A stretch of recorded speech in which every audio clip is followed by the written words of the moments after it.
세계적인 발명가이자 엔지니어였던 찰스 캐터린이라는 사람이 있습니다. 그는 미국의 자동차 회사인 제너럴 모터사에 근무하면서 버튼 하나로 시동을 거는 전기식 시동 장치를 발명했습니다. 찰스 캐터린이 이 장치를 만들기 전인 1900년도 초에는 자동차의 시동을 걸기 위해서는 크랭크라는 새 막대기를 손으로 직접 돌려야 했습니다. 화면을 보시면 이 여인이 자동차에 시동을 걸고 있는 이 모습입니다. 그런데 이 크랭크는 종종 거꾸로 튀어 올라서 운전자의 손목이나 또는 얼굴을 상하게 했습니다. 추운 겨울날에는 시동을 걸기가 매우 어려웠습니다. 그래서 사람들은 자동차는 위험하다고 생각해서 자동차를 타는 것을 포기할 정도였습니다. 그러다가 버튼 하나로 시동을 거는 장치를 발명한 것입니다. 그날 이후 자동차는 누구나 탈 수 있는 안전한 교통수단이 되었고 자동차 사업은 폭발적으로 성장했습니다. 찰스 캐터링은 자동차 업계뿐만 아니라 사회적으로도 널리 알려지게 되었습니다. 한 번은 모임에 초대를 받았습니다. 그때 사회자가 질문합니다. 캐터링 씨, 지금까지 당신 손으로 한 일 중에서 가장 중요한 일이 무엇입니까? 이렇게 물었습니다. 모임에 참석한 모든 사람들은 한결같이 자동차를 만드는 일입니다. 이 대답을 예상했습니다. 하지만 그는 잠시 기도하며 이렇게 대답했습니다.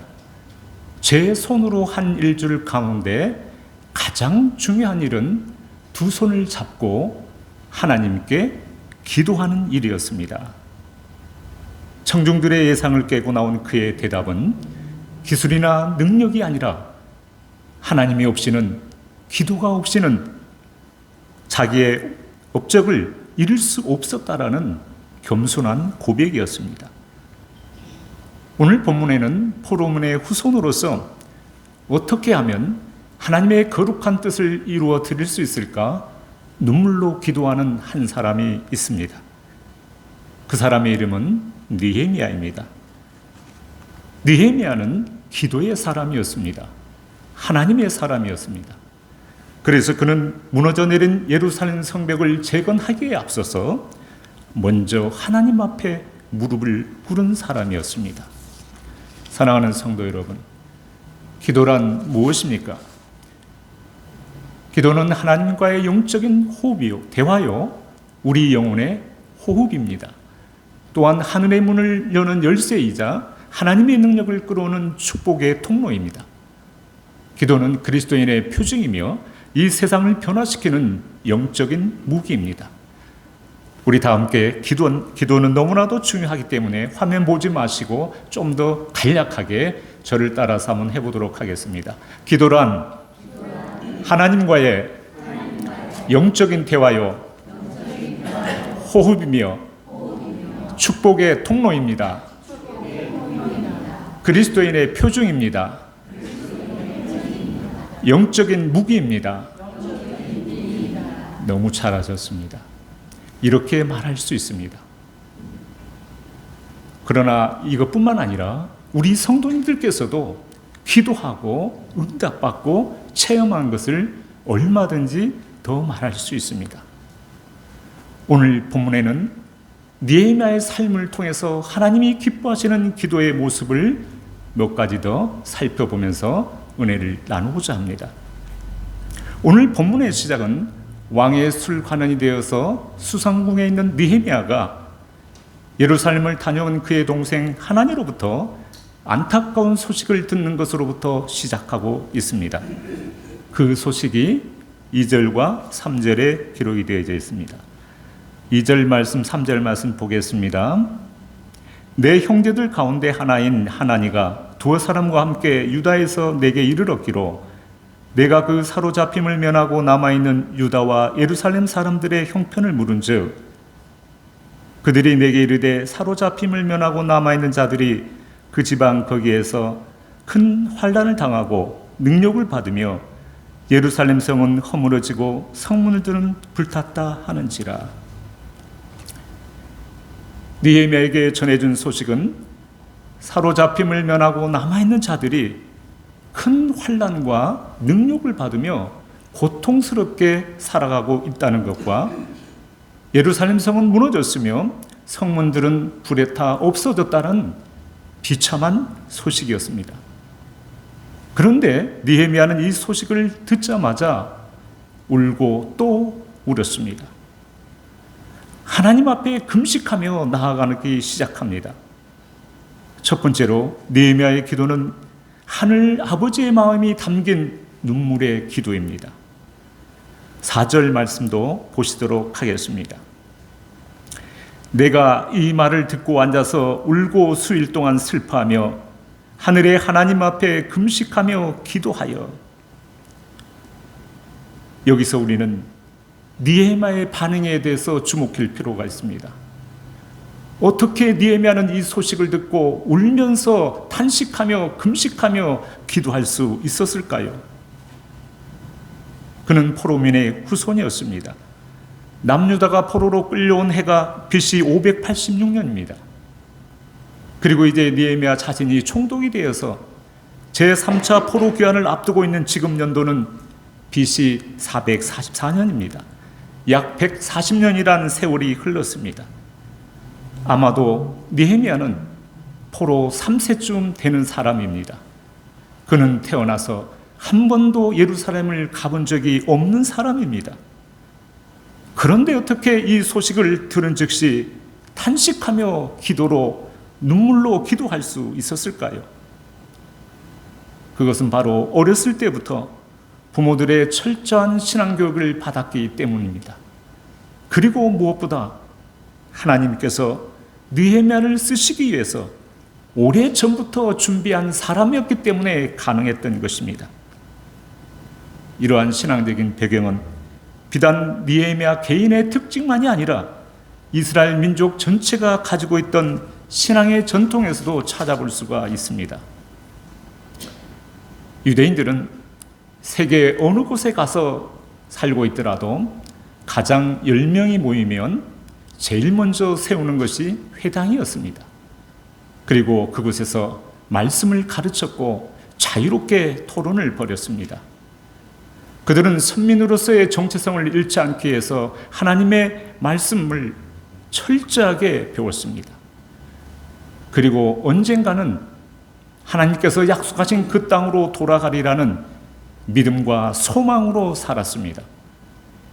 그 결과 2500여 년이 지난 1948년 이스라엘은 다시 건국될 정도로 그들의 애국심과 신앙교육은 매우 투철했습니다. 이런 배경하에 느헤미야가 성장했기 때문에 지금 느헤미야는 비록 술 맡은 관원으로서, 오늘날로 말한다면 대통령 비서실장으로서 페르시아 제국의 고위 관리가 되어 호의호식할 수가 있었습니다. 그의 몸은 바사 제국의 왕궁에 있었지만, 그런데 느헤미야의 마음은 하나님의 임재의 상징인 성전이 있는 예루살렘을 향해 있었습니다. 느헤미야와 이스라엘 백성들에게 있어서 예루살렘 성벽은 단순히 외부로부터의 침입을 막아주는 물리적인 성벽만이 아니었습니다. 유다인들의 영적인 고향이고 안식처였습니다. 따라서 이 비참한 소식을 듣고 하나님의 사람, 기도의 사람 느헤미야는 눈물을 흘리지 않을 수가 없었던 것입니다. 그러므로 느헤미야의 이 눈물의 기도는 단순한 감정의 눈물이 아니었습니다. 하나님의 마음에 동감한 눈물이었습니다. 하늘 아버지의 마음을 담은 눈물이었습니다. 그러기에 느헤미야의 눈물의 기도는 무너져 내린 예루살렘 성벽의 재건과 유다 백성들의 영적 회복의 출발점이 되었습니다. 사랑하는 성도 여러분, 우리가 살아가고 있는 이 세대는 눈물이 마른 세대를 살아가고 있습니다. 그래서 우리는 눈물이 없는 시대에 살고 있는 것입니다. 제 기억 속에는 한국 교회가 70년대 말 80년대 초까지만 해도 교회 안에는 눈물이 많았습니다. 그래서 부흥회를 하거나 기도회로 모이게 되면은 마지막에는 거의 눈물 바다가 되었습니다. 그리고 눈물의 기도로 마무리를 했습니다. 저는 감사하게도 어렸을 적 저의 놀이터가 교회였습니다. 마을이 하나였는데 교회가 2개나 세워져 있는 그러한 고향 교회였습니다. 그래서 늘 어렸을 때는 교회에 가서 놀았습니다. 탁구 치면서 놀고, 그리고 부흥회가 있게 되면은 친구들과 함께 그 부흥회에 참석했습니다. 어렸을 때는 왜 우는지도 모르고 어른들이 먼저 우니까 따라서 울었습니다. 그리고 조금 더 크고 난 후는 말씀에 순종해서 울었습니다. 은혜의 추운 겨울날이었습니다. 서울에서 오신 멋진 목사님이 얼마나 그렇게 말씀을 재미있고 잘하시는지요. 우리 성도님들을 웃기기도 하고 울리기도 하시면서 은혜를 많이 끼쳤습니다. 그리고 마지막 날이 되었습니다. 마지막 날 말씀을 다 마치신 다음에 불을 끄고,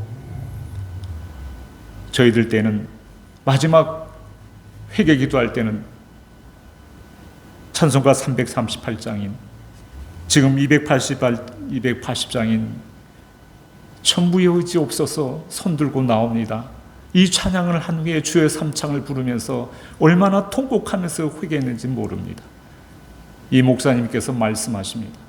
여러분들 가족 중에서 아직도 예수님을 믿지 않는 사람이 있다고 한다면 그 영혼이 지옥에 가지 않고 천국에 가기 위해서 오늘 결판을 내시기 바랍니다. 이 부흥의 마지막 날입니다. 눈물로 기도하시기 바랍니다. 저도 울면서 기도하기 시작했습니다. 한참을 눈물로 기도하면서 지냈습니다. 추운 겨울날이라 무릎이 시려워서 무릎을 꿇고 기도하고 있었는데 마룻바닥에서 눈을 들었습니다. 그랬더니 그 많은 사람들이 다 집으로 돌아갔고 맨 앞자리에 우리 고향교회에서 가장 신실하신 권사님 한 분만 아직도 앞자리에 앉아서 흐느끼며 눈물의 기도를 하고 있었습니다. 이 권사님이야말로 그 가정은 다 믿는 식구들이었습니다. 아직도 믿지 않는 친척들을 위해서, 그 마을에 있는 믿지 않는 영혼들을 위해서 기도하고 있었던 겁니다. 저도 눈물 콧물을 다 흘리면서 기도했던 그 부흥이었습니다. 지금 생각해 보니까 믿지 않는 영혼을 위해서 그 영혼이 주님께로 돌아오라고 눈물로 기도했던 그 경험이 내게 몇 번이나 있었던가. 그리 많지 않았던 것 같습니다. 그런데 지금은 교회 안에서도 눈물이 사라지고 있습니다. 그러나 우리는 기억해야 합니다. 눈물이 있는 곳에 성령께서 역사하실 줄로 믿습니다. 눈물의 기도는 변화의 원천이 되어집니다. 전문 시절 그렇게 방탕하게 살았던 탕자 어거스틴이 성자 어거스틴이 되기까지는 그의 어머니 모니카의 눈물이 마르지 않았다는 사실을 우리는 잘 알고 있습니다. 그렇습니다. 한 사람이 바뀌면 세상이 바뀝니다. 눈물로 세상을 바꾼 사람이 바로 느헤미야입니다. 사랑하는 성도 여러분, 변화의 시작은 언제나 우는 사람에게서 시작되어진다는 사실을 기억하시고, 오늘날 영적으로 무너진 가정을 위해서, 교회를 위해서, 더 나아가 민족을 위해서 하늘아버지의 마음을 품고 함께 울 수 있는 저와 우리 성도님들이 되어질 수 있기를 간절히 원합니다. 우리 각자의 눈물의 기도가 합해져서 은혜의 강물을 이룰 수가 있다면 우리가 살아가는 이 사회는 더 밝고 변화되어질 것입니다. 하나님의 나라는 더 확장되어지리라 믿습니다.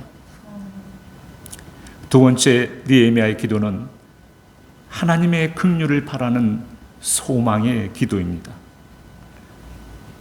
그의 기도는 눈물로 시작되었지만 절망으로 끝나지 않았습니다. 5절 말씀 보시겠습니다. 5절 말씀 우리 함께 합독하시도록 하겠습니다. 시작.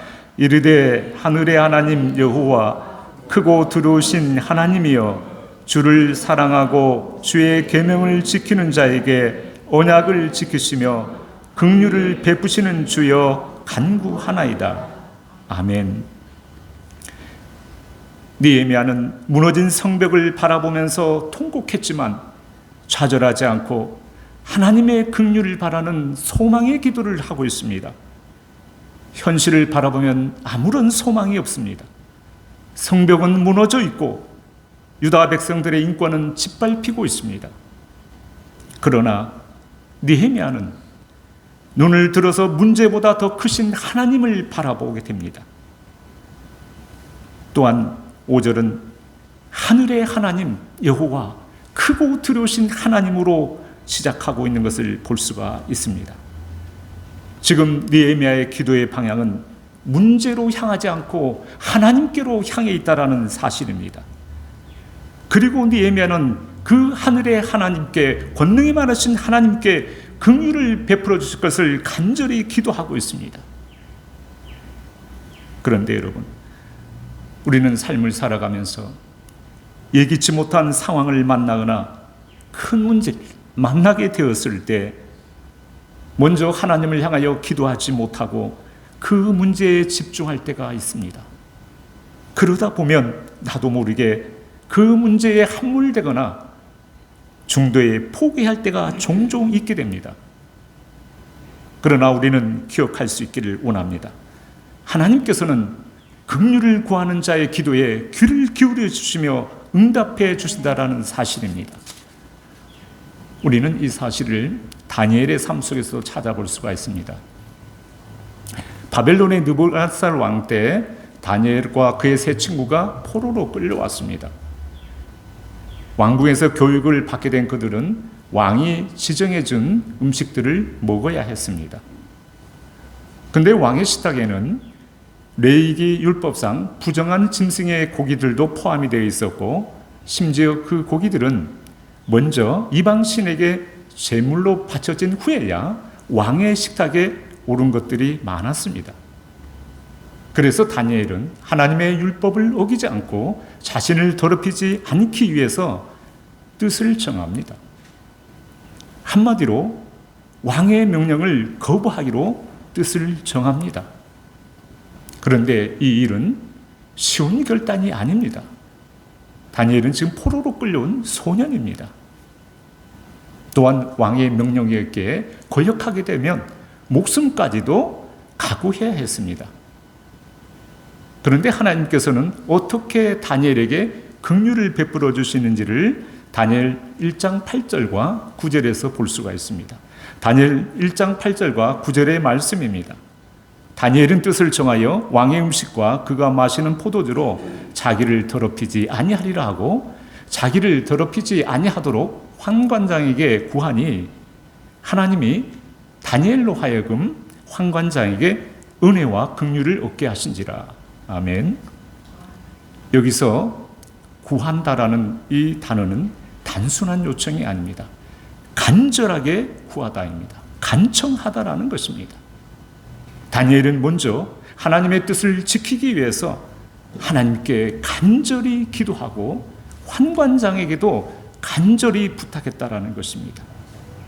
바로 사람이지만 그에게도 지혜롭고 겸손하게 구했다라는 두 가지의 의미가 들어 있습니다. 결국 하나님께서는 환관장을 통하여 다니엘에게 은혜와 긍휼을 베풀어 주십니다. 그리하여 고기를 먹지 않고 물과 채식만 했는데도 왕의 음식을 먹는 이방인의 소년들보다 더 얼굴이 윤택하고 좋아 보이게 했던 것입니다. 그렇습니다. 하나님께서는 긍휼을 구하는 자의 기도에 응답해 주신다라는 사실입니다.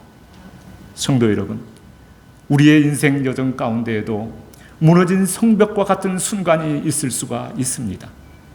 그때 우리는 믿음이 없는 자들처럼 좌절하지 않고 느헤미야처럼 문제보다 더 크신 하나님에게 초점을 맞출 수 있기를 원합니다. 그리고 무릎을 꿇고 하나님 앞에 나아가 긍휼을 구할 수 있기를 원합니다. 은혜 베푸시기를 원하시는 하나님께서 주의 계명을 지키는 우리 모두에게도 은혜와 긍휼을 얻게 하여 하실 줄로 믿습니다. 세 번째 느헤미야의 기도는 죄를 자백하는 겸손의 기도입니다. 느헤미야는 민족의 죄를 들으면서 그들이 잘못했습니다라고 기도하지 않았습니다. 나와 내 아버지 집이 잘못했다라고 회개하고 있습니다. 6절 말씀 보시도록 하겠습니다. 이제 종이 주의 종들인 이스라엘 자손을 위하여 주야로 기도하오며 우리 이스라엘 자손이 주께 범죄한 죄들을 자복하오니 주는 귀를 기울이시며 눈을 여시사 종의 기도를 들으시옵소서. 나와 내 아버지의 집이 범죄하여.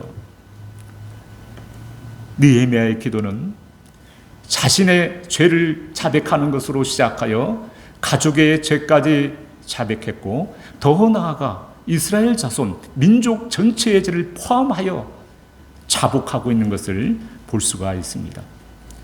바로 그의 기도는 공동체적인 회개였습니다.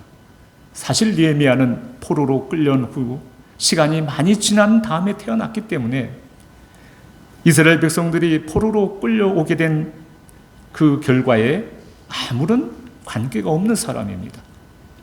그러나 느헤미야는 조상들의 잘못만이 아니라 자신을 포함해서 겸손한 마음으로 회개 기도를 하고 있습니다. 이런 점에서 볼 때 느헤미야가 눈물을 흘며 기도했다는 것은 단순히 예루살렘 성벽이 무너지고 동포들이 고통받은 것 때문에 눈물을 흘린 것이 아니었다는 것을 우리는 더 확실하게 알 수가 있습니다. 계속해서 7절 말씀도 보시도록 하겠습니다. 7절 말씀 함께 읽겠습니다. 시작. 주를 향하여